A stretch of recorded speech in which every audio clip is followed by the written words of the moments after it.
Hi everyone, and thank you for joining our session today. My name is Arza Hajiva and I'm part of the threat prevention team here at Check Point. And today I would like to talk to you about prevention versus detection and why you don't have to choose, and actually why as an organization you cannot really afford to choose. So when it comes to prevention, I like to make an analogy of traveling through an airport. So an airport is a place where many strict rules or basis of zero trust concepts are applied. For instance, every passenger has to scan their luggage, and even if a passenger doesn't have any malicious or criminal past, we still would not trust them, and they would still have to scan the luggage. In fact, they might be not even aware of the fact that they're carrying something malicious. Therefore, it will need to have a specific checkup process. So when it comes to authenticating users or passengers before getting them on a specific flight, in order to avoid impersonation, we would like to make sure that that passenger is who he is pretending to be, and that they also go on the land, end up in the right flight. So all of these concepts are also the basics for the zero trust security, which we think organizations should apply. Now let's just have a look into how the world has changed and what has led to the increased risk surface. We know that there's been a tremendous shift of working from everywhere, basically working away from the perimeter. And even before the COVID situation, we know that most of our employees work from a coffee shop, from an airport, from home, and further on. So what happened is that the corporate assets and the information that we access also extend on the devices that we hold on our hands. And sometimes those devices are also a mix of personal and business use, with sometimes little or poor cyber hygiene and further on. So we find ourselves in a situation or in a state of asset decentralization, and what we know as a company perimeter has effectively disappeared. So that has led also to increased risk levels, and the criminals have also exploited the new opportunities of and the new weaknesses in trying to find the ways to compromise our remote workers with things such as business email compromise and phishing. And we know that most of organizations have underinvested in enabling and securing their remote office up until this point. So when it comes to specifically to COVID-19 related increase of attacks, we can say that there's been a dramatic increase of attacks, mainly phishing. So we see here at Check Point about 2,600 code-related attacks on a daily basis. That number peaked sometime in April, being 20,000 attacks on a daily basis. We also saw about 16 malicious applications containing some sort of malware with different intentions. Some would pretend that they want to, some will actually intend to steal your personal data or generate fraudulent revenues. Just to give you some real world example, here in UK, we saw a well-crafted SMS campaign, phishing campaign with URLs pretending to be from the UK government and suggesting that you're eligible for some type of COVID-19 related payment whilst unable to work. But of course, what they were trying to do was to harvest personal information and steal, for instance, maybe credentials. So you must have heard of the notorious Cerberus banking Trojan. With very strong capabilities, such as logging all the keystrokes, and the attackers, if they were successful, they would be able to manipulate the device via TeamViewer, still all received SMS, such as two-factor authentication and Google authentication details. So all of these capabilities made Cerberus quite powerful piece of malware. And one interesting fact, in one big corporate organization Cerberus was pushed through mobile device management solution through an MDM and infected over 75% of all managed mobile devices. So when it comes to email front of things, I don't like to say that users are your weakest link. I actually prefer to say that your employees are your strongest point, and they are the ones who contribute to the growth of your organization with their talent and with their effort. But unfortunately, they are also the ones who open the doors into the organization, that being by downloading a malicious file or clicking on a malicious link. So typical attacks, such as, for instance, a campaign here with an application, which is obviously containing some sort of malware, pretending to be from a potential candidate and sent to the HR department, or a typical phishing campaign with a malicious link, but seems to be a notification and with a sense of urgency that you have to click on the link, and if you don't, your account will be deactivated. We would rely on the awareness of other users to identify these types of attacks, but sometimes when it's been a long day and we have to pick our kids and we don't really ask ourselves these questions, if it's a malicious link and if this email is legitimate, because it does look legitimate most of the times. So we would click on the link and we would download that file.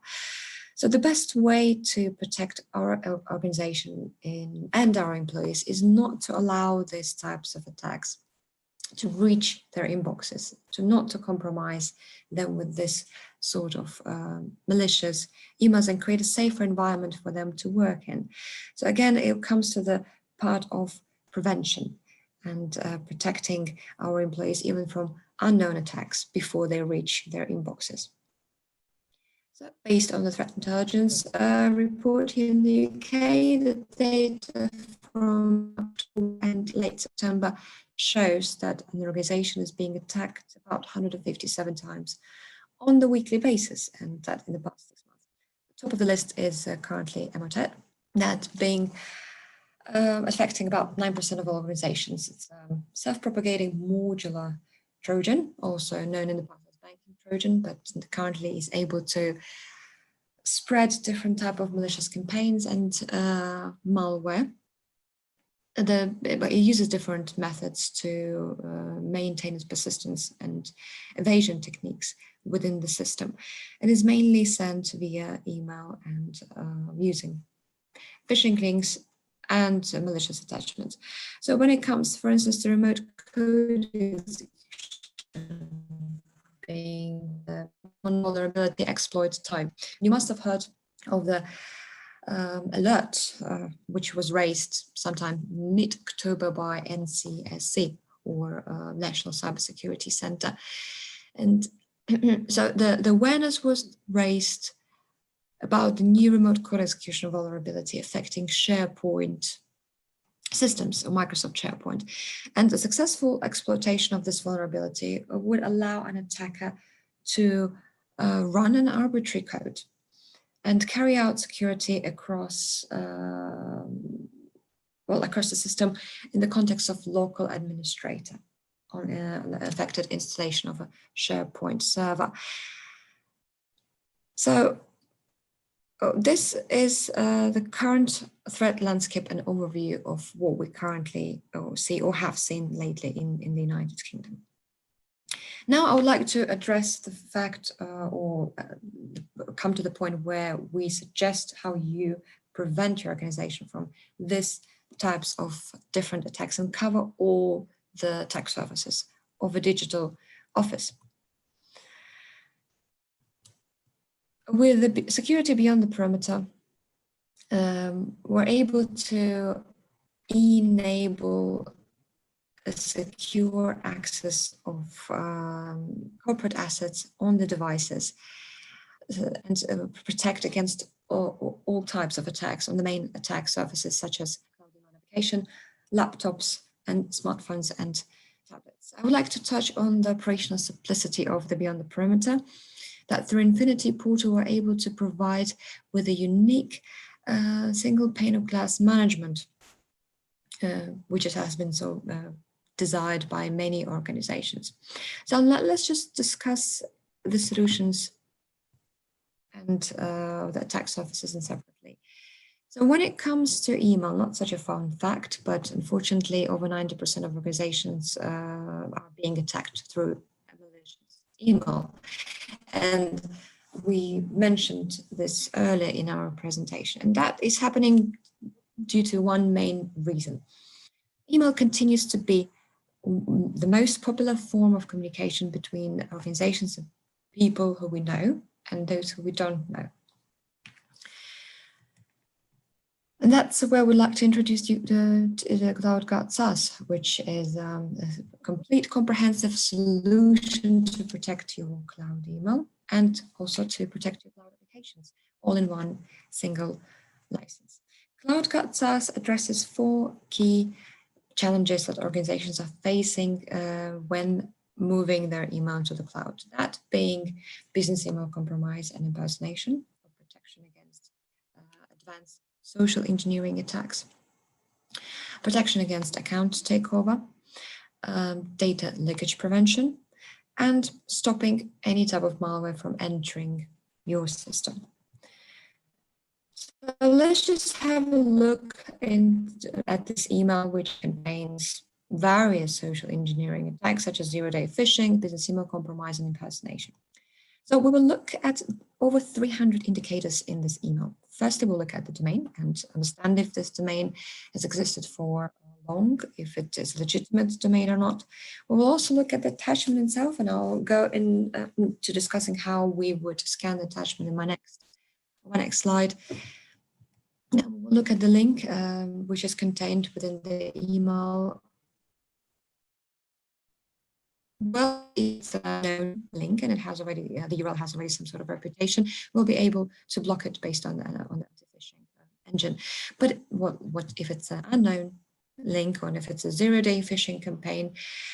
In that case, based on our click time URL prevention technology, we will scan this link on the fly, and based on 20 further indicators such as textual and visual similarity, for instance, try to understand if this link is leading to the website what is pretending to be. And therefore, if it's a malicious website, the access will be blocked before your user is able to click on it.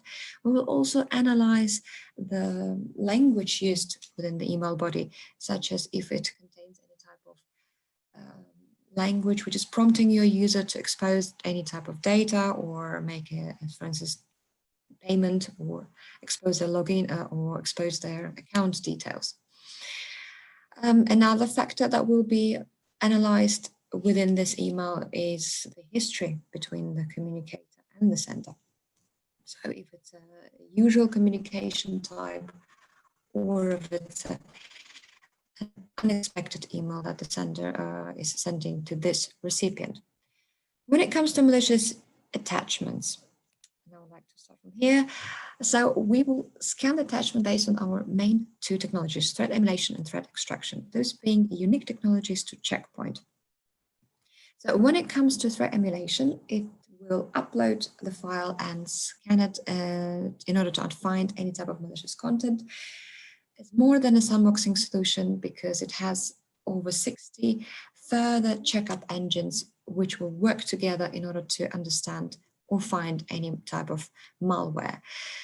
At the same time, threat extraction will sanitize the file and deliver the clean copy of that file to the recipient within seconds, in order not to interrupt the workflow, which is a great benefit in the case. When it comes to preventing the sensitive data from leaving your organization, sometimes intentionally or non-intentionally, employees might leak some important information from your organization. In order to prevent this, we use data loss prevention engine together with over 100 predefined templates, which you can custom and to ensure the policies within the organization and to make sure that no intellectual or financial property leaves your organization. When it comes to preventing the account takeover, which is one big concern, especially when moving to Office 365. Here we will use our ID card technology based on its agent or agentless mode.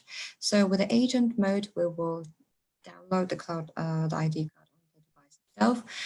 So first, when the user is trying to access the SaaS application, there will be a third-party authentication through, for instance, Ping or Okta, and Cloud Card will communicate to the device itself and try to communicate or find ID card installed on the device. So there'll be sort of mapping happening between the user and the device. So once that has been identified, the access will be granted. So what happens when the agentless mode is, apart from the two-factor SMS authentication, we would also analyze any type of abnormal behavior or attempt to access a specific account.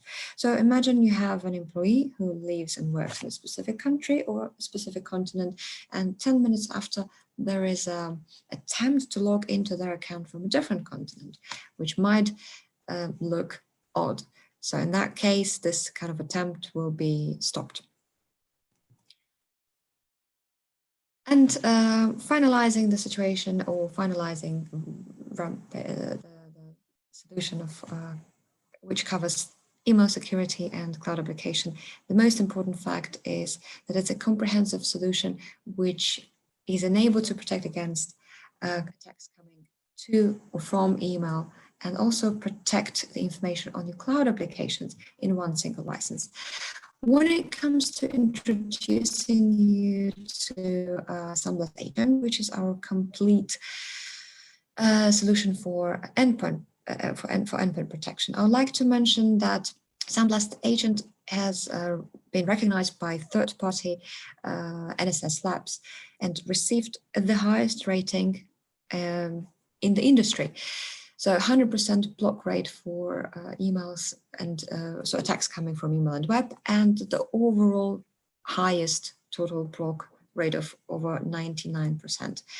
And I'd like to mention that NSS is an interest-free organization which this year invited over 19 vendors to participate in their testing in order to test the solutions in the real-time environment. So endpoint solution or Sandblast Agent answers or helps organizations to solve two main tasks, that being to protect the devices and their users from being compromised with a complete endpoint protection platform, and secondly, helps the security teams with our EDR and threat hunting capability to firstly, triage and understand any type of incident coming from an endpoint, to have this full analytics and analysis over an attack, and also to proactively search for any other compromised device on the network. Now, how does Sandblast Agent work? I'd like to mention that when we talk about threat prevention, and when it comes to the way Check Point addresses security, is we believe that one layer of security is not enough to address the current complexity of a threat landscape. So we will have a multi-layered approach, and when one layer fails, there will always be the next layer, and that's why we're able to say we guarantee full zero trust concept and threat prevention to protect your organization. So when it comes to endpoints, we address it in five different layers. First, the reduction of the attack surface, preventing any type of malware from entering the system. And if that happened, the runtime protection or the real-time protection of the device itself, even if in offline mode, containment and remediation of any type of potential attack, and providing full forensics and an analysis on an attack in case that happens. So let's just discuss each of these layers. Reduction of attack surface, and here we talk about decreasing the potential of the device from suffering an attack. So things like application control is ensuring the policies on the device itself and making sure that no applications which are not compliant with the company policies run on the device. Endpoint firewall, and I'd like to mention that is our own Check Point endpoint firewall. That's mainly due to the fact that we know that in the past, there have been situations where a Windows firewall was used and attackers were able to successfully turn it off with a PowerShell and were successful to drive the attack on endpoint, and that could lead, and that has led already to significant devastating attacks, especially such as ransomware and within the public sector here in the UK.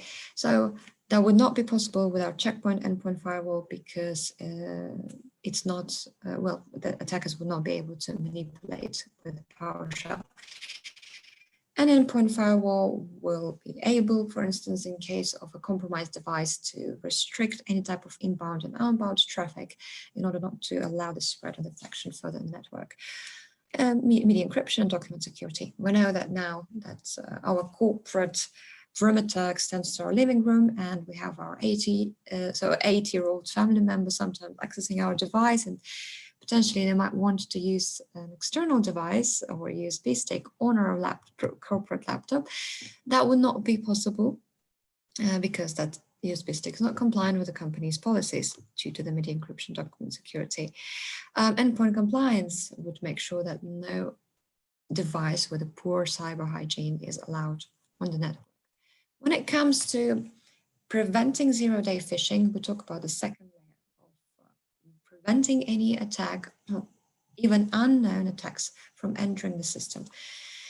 Well, when we talk about phishing, it's a quite common type of attack, and in most cases there will be already a URL, your reputation, and anti-phishing engine will be able to stop it. But what if this is a zero-day phishing attack which has been tailored for your organization and there is no reputation for this URL?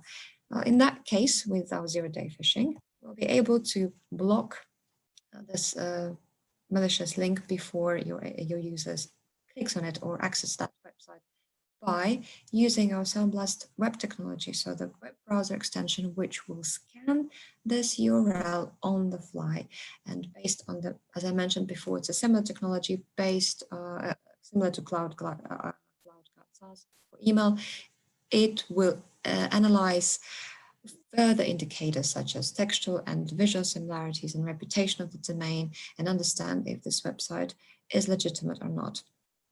When it comes to preventing the credential reuse, we'll also use Sandblast web technology, which is part of Sandblast Agent, and it stores AMD hashes of corporate passwords on the web browser and will not allow your employees to use corporate passwords for external websites. So that will be corporate password exposed, as you can see. The notification will be then displayed and will not, so obviously that has, when the credential reuse will not be allowed.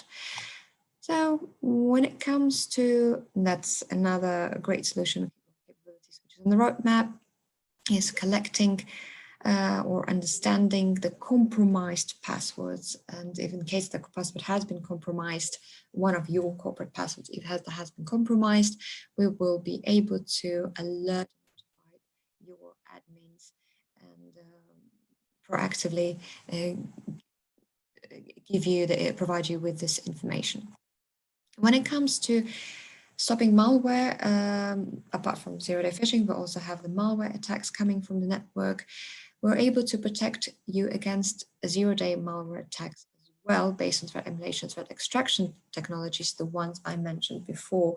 So just to say, Cloud SaaS or threat emulation, threat extraction are also part of Cloud SaaS, but it is mainly our Sandblast network capabilities which extend to protect email and endpoint. Threat emulation and threat extraction technologies are more than, or threat emulation is more than just sandboxing, because it has, as I mentioned before, over 60 different engines. But some of the engines are quite interesting, such as, for instance, CPU level detection, which is able to protect your organization against the most evasive attacks. So we know that sometimes the criminals can be extremely creative and can use very well crafted campaigns or attacks such as ROP, return-oriented programming. So when a malicious file is downloaded, RRP will try to hijack the legitimate pieces of memory code and try to manipulate CPU into downloading and executing the malware itself. And stopping this manipulation process at the CPU level is the key. So this is one of the engines, which is part of the threat emulation, which is able to stop the most invasive attacks on your organization. Or for instance, it's just malware DNA, which is, we know that even when it comes to zero-day malware, there's normally a mutation of an existing malware which has been out there before. So we're able to track down this malware to the previous types of malware and to identify the family tree or the family where this malware is coming from. Threat extraction is a technology, again, which delivers the clean copy of the file to your employees within seconds. And after the emulation has been complete, the original form of that file is available for further use. So when it comes to runtime protection, threat prevention is the second layer, which is able to prevent any type of even unknown attacks entering the system. But even if an attack happened on the device, we will have another layer of runtime protection, which is able to protect the device itself. That based on various engines. I will just briefly introduce you to a couple of them, such as behavioral guard and anti-ransomware. The most important fact is to mention that those engines will all work together. So for instance, the behavioral guard will analyze and create signatures of your behavior, and also will look out for any type of file lapse manipulation or registry key manipulation. Anti-ransomware will watch out for any attempts to modify a file or force Windows updates. So when it comes to detecting ransomware attacks, which can be extremely devastating, we'll have behavioral guard and anti-ransomware working together. How will that work? So ransomware will look out for attempts to modify a file. Ransomware, for instance, and the constant behavior analysis running in the background.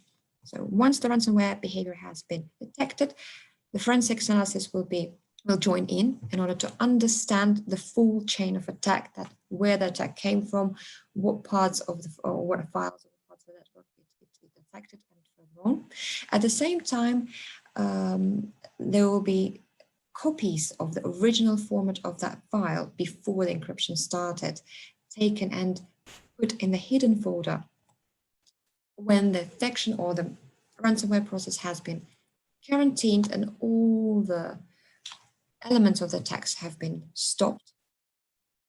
The clean copies of the original forms of the file will restore the file within seconds. Pretty interesting, isn't it? So when it comes to triaging and understanding the attack, so this is the next layer of two further layers of containment and remediation, forensics and analysis. We are able to provide your SOC teams with a full picture of what happened throughout an attack. So and that would automate and save over 80% of their time. So all this process is automated. We would triage the incident in order to understand the elements of this attack and types of the attack, and also what was the business impact on your organization. How did this attack get in? What was their entry point? If all the affected elements within the network were cleaned, and also provide you with a full understanding on the techniques and tactics of the attack based on the BitRig framework, and saving you 80% of the analyst work. Now let's talk about Sandblast Mobile, which is known to be our leading mobile threat prevention solution. And also, it's also a solution which is known for providing users very unique and sleek experience. So with Sandblast Mobile, we're able to protect your organization from compromises and secure the data by addressing three main mobile threat vectors, such as applications. So we would analyze with our behavioral risk engine scan applications to understand if there's any malicious content, even unknown applications or applications from an unknown source, and stop obviously malicious applications from being downloaded on the device. We will stop any attacks coming from the network, such as, for instance, again, phishing attacks or any type of malware coming from the network, or also guarantee that you're not being compromised by accessing a malicious or rogue Wi-Fi, or the same for your employees. Or for instance, from attacks coming from an SMS based on our on-the-device protection engine. And we'll also make sure that your device itself is not being exploited, because sometimes due to misconfigurations of the OS, there's a level of risk which can lead to rerouting and jailbreaking techniques applied, so exposing the vulnerabilities of the OS system itself. I would like to mention that we cover both ownership models, such as bring your own device, and corporate ownership model. So with the Beyond the Perimeter, we're able to address all attack surfaces when it comes to protecting your digital office. And I'd like to mention that all of this is powered by one of the world's most powerful threat intelligence is Threat Cloud, which sees about or over 86 billion IOSs per day. Quite powerful. So in order to address the next steps, I invite you to firstly sign up for a health check using the link of your Bytes partner. So you're able to understand your current threat environment within your organization. If you're using, depending on what environment you use, Office 365 or G Suite, we're able, or Bytes can support you in driving or running a health check through your environment. Secondly, it would be great if you could contact your Bytes account for signing up for a free trial to try out any of the 3 solutions that we discussed today. And I also invite you to ask questions and talk about the mentioned solutions with our Checkpoint experts at the virtual booth. I thank you for your time today. I really appreciate your attention, and I wish you to stay safe and trust no one.